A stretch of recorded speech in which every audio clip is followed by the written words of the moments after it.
ভারত বনাম বাংলাদেশ টেস্ট সিরিজের প্রথম ম্যাচে বড় ব্যবধানে জয়লাভ করে 1-0 ব্যবধানে এগিয়ে আছে স্বাগতিক ভারত।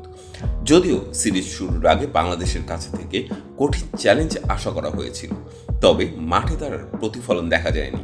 রোহিত শর্মার নেতৃত্বে ভারত দল তাদের ব্যাটিং এবং বোলিং দক্ষতা দিয়ে বাংলাদেশকে 280 রানের বিশাল ব্যবধানে পরাজিত করে। এক নজরে দেখে নেওয়া যাক দুই দলের টেস্ট স্কোয়াড।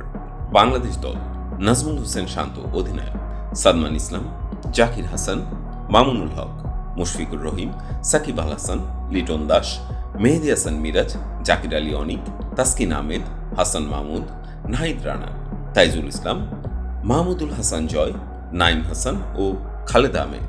ভারতীয় দল: রোহিত শর্মা অধিনায়ক, যশস্বী জয়সওয়াল, শুভমান গিল, বিরাট কোহলি, লোকেশ রাহুল, সরফরাজ খান, ঋষভ পন্থ উইকেটরক্ষক,